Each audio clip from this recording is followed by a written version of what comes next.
cyclocross friends, and welcome back to the CX Check Power Rankings presented by the Wide Angle Podium and the CXers Bulletin. Go subscribe to both. We had a wild weekend of North American cyclocross in Rochester, and the heat check reflects the chaos that ensued. So let's get into it, starting with the men. In 11th place is Kerry Werner. He put the Cyclocross Passion Project on hold this week to race more gravel, but he'll be back in action at Charm City, so he may have lost some heat, but there's still a little glowing ember in the 11th spot. Coming in at number 10 is Tyler Clark. Not the Canadian novelty he was in Roanoke. In Rochester, there may have been more racers from north of the border than south of it, but still not just your average Canadian either. 13th in the C1 and 9th in the C2 keeps Tyler Clark skitching on the heat check's bumper. In 9th, it's Scott Funston, entering the heat check for the first time this season. He had an off day in the first Saturday of the season before bouncing back with a 9th place on Sunday in Roanoke. And if we fast forward to Rochester, the U23 national champ got into the mix with a 7th in the C1 and an 11th in the C2. In 8th place is Drew Dillman. Dizzle drops one spot. Not for any poor performance, but more to make room for those who came into Rochester with just a little bit more flow. And speaking of flow, and speaking of things you knew I was going to say, in the 7th spot, it's the lettuce king himself, Lance Hayden. To go from no-show to being a factor in the heat check means that you made an impression. In 8th in the C1 and 4th in the C2, leapfrogged Hayden over the back of the midfield. And speaking of making an impression, in 6th is Tobin Ortenblad. And 2022 Tobin Ortenblad is looking a lot like 2017 Tobin Ortenblad, when he was bringing that West Coast swagger to an East Coast UCI podium near you. A 4th in the C1 and a 5th in the C2 has McTubbin Futures looking strong. The 5th spot on the CS Heat Check Power Rankings goes to Caleb Swartz. A 3rd place in the C1 checks a box off of Swartz's to-do list for the season. A bit of a struggle on Sunday left him in 12th on the day, but in the aggregate, his weekend performance moves him up one spot from last week on the heat check. For the 4th spot, I need to apologize in advance to Michael Vandenham. According to his Instagram, he's really sick of finishing 4th and 5th, and well, that's exactly what's happened here. 5th last week and 4th this week in the heat check.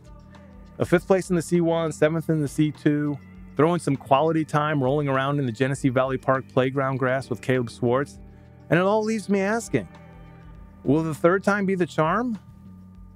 Like Charm City? 3rd place in the power rankings is Eric Bruner. Tough day on Saturday with some big spills. Ouch. But he was still able to keep it together enough to finish 6th. On day 2, he was back on the podium and looking better than ever. Bruner has that top step in his sights and the legs to back it up. In 2nd place is Curtis White. As you get higher up the rankings, the small gains equal big achievements, and White leapfrogged 2 spots from last week with his performance as a Rochester, going from 4th in the heat check to 2nd. A pair of deuces on the weekend and some assertive racing at the front had the home state crowd cheering and Curtis eyeing that top spot. A top spot that is once again, to nobody's surprise, held by Anne-Marie Worst's partner. Vincent Bastons has taken up residence on the East Coast and also in the heads of every North American elite man on the cyclocross circuit. 2 more wins solidifies his dominance in heat check land. As they say in his native Belgium, he's en fuego. While you take another look at the top 11, we're going to move on to the women. In the 11th spot on the CX Heat Check Power Rankings is Hannah Ahrensman. She drops from the 8th spot last week, but hangs on to the last rung with a 10th in the C1 and a 12th in the C2, which averages out to 11. In 10th place is Lizzie Gonzalez. 13th in the C1 and a 7th in the C2 has Gonzalez slipping back. Look, I'm sorry, but it's right there. You know it's coming up. You know it's coming up more than once. Slipping back from 5th to 10th. In the 9th spot is Emily Werner, whose kit colors have Lisa Birnbach dreaming of a comeback.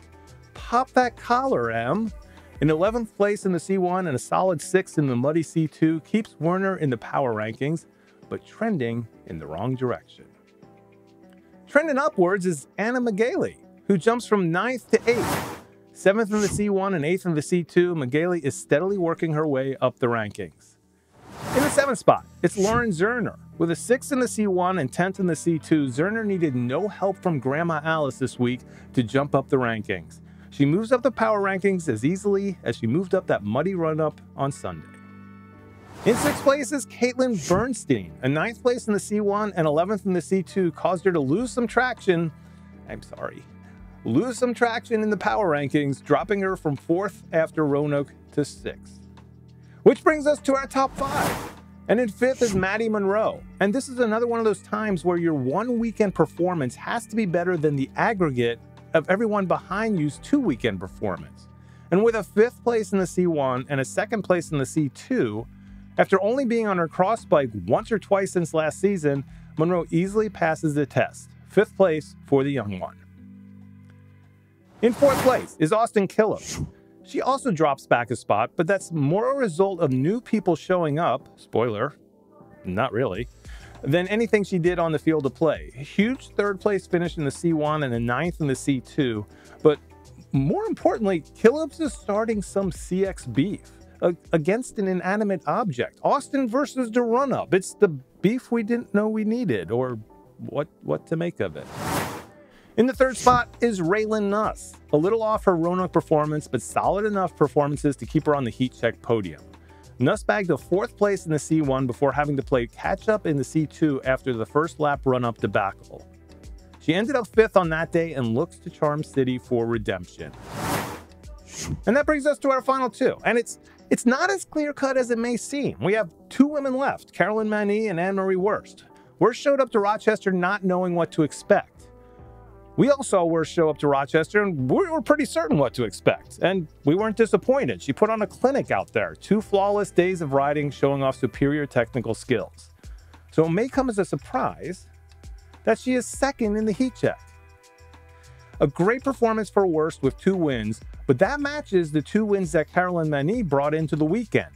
At Rochester, Mani scored a 2nd place in the C1 and fought tooth and nail to secure 3rd in the C2.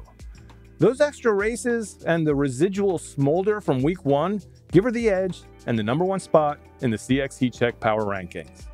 Wurst and Mani will come into Charm City on even ground, and that is one of the battles we will be tracking for next week. But until that time, here is your full Women's CX Heat Check Power Rankings. And there you have it, the 2nd edition of the 2022 CX Heat Check Power Rankings. Check out my reels on Instagram. Also, make sure to like and subscribe, and we'll see you next time on the Wide Angle Podium Network. Cyclocross friends.